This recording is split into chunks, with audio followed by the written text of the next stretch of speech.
Rebel star എന്നറിയപ്പെടുന്ന പ്രഭാസിന്റെ പുതിയ ചിത്രമായ ദി രാജാ സാബിന്റെ ടീസർ പുറത്തിറങ്ങി. ഇതുവരെയും ഒരു സിനിമയിലും പരീക്ഷിക്കാത്ത പുതിയ രൂപഭാവത്തിലെത്തിയിരിക്കുകയാണ് ഈ ടീസറിലൂടെ പ്രഭാസ്. അമ്പരപ്പിക്കുന്ന ദൃശ്യവിസ്മയങ്ങളാൽ സമ്പന്നമാണ് ഈ ടീസർ. ഭയം നിറയ്ക്കുന്ന നിരവധി ദൃശ്യങ്ങളും ടീസറിലുണ്ട്.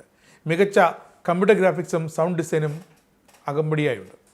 കലാസംവിധായകൻ രാജീവ് നമ്പ്യാർ രൂപകൽപ്പന ചെയ്ത ഭയപ്പെടുത്തുന്ന ഒരു കൊട്ടാരത്തിൻ്റെ ദൃശ്യങ്ങളാണ് ടീസറിലുള്ളത്. മാരുതി സംവിധാനം ചെയ്യുന്ന ചിത്രം ഡിസംബർ 5 ലോകവ്യാപകമായി റിലീസ് ചെയ്യും. ടീസറിൽ സംഗീതമാന്ത്രികൻ തമനസ് ഒരുക്കിയിരിക്കുന്ന വിസ്മയിപ്പിക്കുന്ന സംഗീതം രാജാ സാബിൻ്റെ ആത്മാവെന്തെന്ന് പ്രേക്ഷകർക്ക് ബോധ്യപ്പെടുത്തി കൊടുക്കും. പ്രഭാസ് വളരെ വ്യത്യസ്തമായ 2 ലുക്കുകളിലാണ് ടീസറിലേക്ക് എത്തുന്നത്. രാജാ സാബിലൂടെ ഇന്ത്യ ഇതുവരെ കണ്ടില്ലാത്ത ഒരു വലിയ സിനിമ നിർമ്മിക്കാൻ തങ്ങൾ ആഗ്രഹിച്ചെന്നാണ് നിർമ്മാതാവ് TG വിശ്വപ്രസാദ് പറഞ്ഞത്.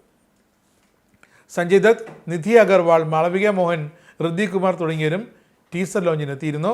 മാളവിക മോഹനാണ് ചിത്രത്തിലെ നായിക. തെലുങ്ക്, തമിഴ്, മലയാളം, കന്നഡ, ഹിന്ദി എന്നിങ്ങനെ 5 ഭാഷകളിലായി പാൻ ഇന്ത്യ ചിത്രമായി എത്തുന്ന രാജാ സാബ് പീപ്പിൾ മീഡിയ ഫാക്ടറിയുടെ ബാനറിൽ TG വിശ്വപ്രസാദാണ് നിർമ്മിക്കുന്നത്. വിവേക് കുച്ചിബോർഡിലെയാണ് സഹനിർമ്മാതാവ്.